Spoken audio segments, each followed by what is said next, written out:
انہوں نے موجودہ صورتحال کو دیکھتے ہوئے 3 مسلمان اینکرز کو معطل کر دیا ہے۔ تازہ ترین جو حملہ غزہ کے ہاسپٹل پر کیا ہے۔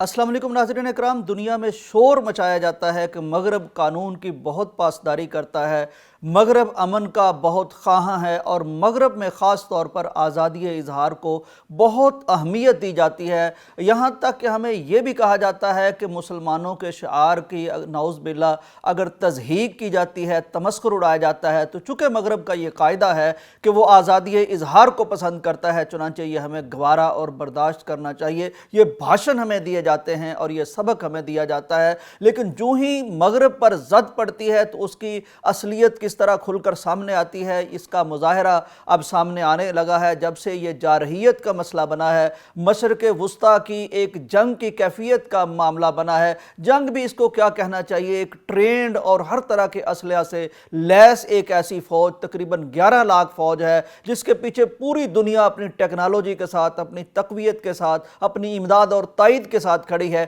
چند ہزار بیچارے جو گوریلا قسم کی وار کے عادی ہیں اور ماہر اور مشاق ہیں، ان کے ساتھ اگر کوئی یہ معاملہ بنتا ہے تو اس کو جنگ تو نہیں کہا جا سکتا، لیکن اس سب کے باوجود مغربی دنیا اپنی آزادی صحافت کے ساتھ کتنا کھڑی ہے، آزادی اظہار کے ساتھ کتنا کھڑی ہے اور قانون کی پاسداری کے ساتھ کتنا کھڑی ہے، اس کی کئی مثالیں سامنے آ رہی ہیں۔ غیر ملکی میڈیا رپورٹس کے مطابق امریکی نشریاتی ادارے MSNBC، جو ایک وہاں کا معروف براڈ کاسٹنگ کا ادارہ ہے، انہوں نے موجودہ صورتحال کو دیکھتے ہوئے 3 مسلمان اینکرز کو معطل کر دیا ہے، ان کو اپنی ڈیوٹی جوائن کرنے سے روک دیا ہے۔ کیوں؟ جرم ان کا کیا ہے کہ صرف وہ مسلمان ہیں۔ چنانچہ مسلمان اینکرز جن میں مہدی حسن شامل ہیں، ایمن محی الدین شامل ہیں، علی ویلشی شامل ہیں، ان سب کو سکرین سے دور کر دیا ہے کیونکہ یہ مسلمان ہیں۔ تو موجودہ صورتحال میں چونکہ کنٹرولڈ انوائرمنٹ میں کنٹرولڈ بات کرنی ہے، چنانچہ یہ مسلمان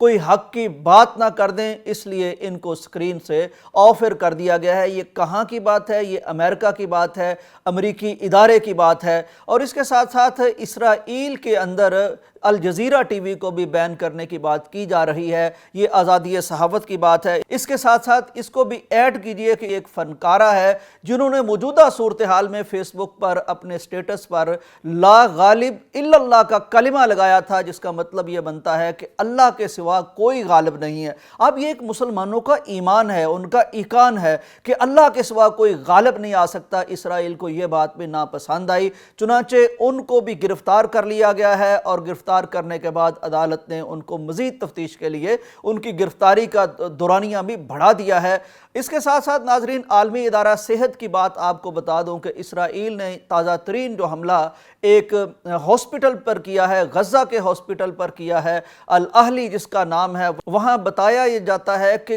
کئی ہزار مریض وہاں موجود تھے، کئی ہزار زخمی وہاں موجود تھے، بہت سے بے گھر افراد بھی وہاں موجود تھے۔ اسرائیل نے فضائی حملہ کر کے وہاں ان سب کو شہید کر دیا ہے، 500 سے زیادہ شہید کر دیے گئے ہیں۔ ناظرین اکرام، پوری دنیا جانتی ہے کہ ہسپتالوں پر کبھی حملے نہیں کیے جاتے، زخمیوں پر کبھی حملے نہیں کیے جاتے، بیماروں پر کبھی حملے نہیں کیے جاتے، لیکن بین الاقوامی قانون کی پاسداری کے الرغم اور اس کے خلاف اسرائیل حملہ کرتا ہے ایک ہسپتال پر، اور پھر وہ شہروں پر حملہ کرتا ہے، پھر وہ شہریوں پر حملہ کرتا ہے، وہ شفاخانوں پر حملہ کرتا ہے، حالانکہ اقوام متحدہ اور عالمی ادارہ صحت اس کو روکتا ہے، لیکن وہ انکار کرتا ہے۔ یہاں تک کہ عالمی ادارہ صحت کو بھی وہ حکم دیتا ہے اسرائیل کہ وہ غزہ میں جن زخمیوں کی مدد کرتا ہے وہ وہاں سے نکل جائے، اور وہ بتاتا ہے عالمی ادارہ صحت کہ یہاں بہت بڑا انسانی المیہ جنم لے سکتا ہے، لیکن قانون پر پاسداری کا معاملہ یہ ہے کہ دنیا جنگ کو جاری رکھنے کے لیے ووٹ دیتی ہے اور جنگ کو روکنے کے لیے،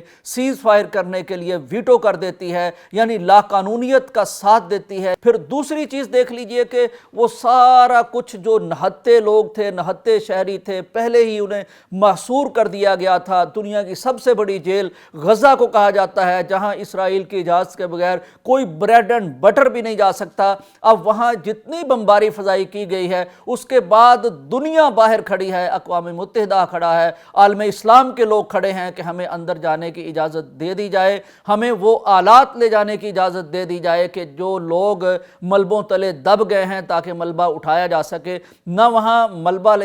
ہٹانے کے لیے ٹیکنالوجی لے جانے کی اجازت دی جا رہی ہے، نہ وہاں زخمیوں کے لیے ادویات لے جانے کی اجازت دی جا رہی ہے، نہ ان کے لیے کوئی خوراک پہنچانے کی اجازت دی جا رہی ہے۔ رفح کی جو سرنگز ہیں، جو گیٹس ہیں مصر کی طرف، وہاں سارا سامان پڑا ہے، اجازت نہیں مل رہی۔ ناظرین کرام، یہ ہے اس دنیا کی قانون پر عملداری کی ایک نظیر، اور یہ ہے آزادی اور حریت فکر کی ایک نظیر۔ تو مجھے کہنے دیجئے کہ مغرب کے یہ جتنے بھی اصول ہیں وہ مسلمانوں کے لیے اور ہیں، اپنے لیے اور ہیں، دوسروں کو بتانا ہوتا ہے تو یہاں قانون بھی آ جاتا ہے، آزادی اظہار بھی آ جاتی ہے، لیکن بات جب اپنی آتی ہے تو تمام قوانین کو پس پشت ڈالا جاتا ہے، ہر طرح کی آزادی اظہار کو پس پشت ڈالا جاتا ہے اور ہر طرح کے قانون کو روندا جاتا ہے۔ سچ کہا تھا کسی مغربی مفکر نے کہ قانون مکڑی کے اس جالے کی طرح ہوتا ہے، طاقتور جس کو روند کے چلا جاتا ہے اور کمزور جس میں پھنس جاتا ہے۔ یہی صورتحال اس وقت مشرق وسطیٰ میں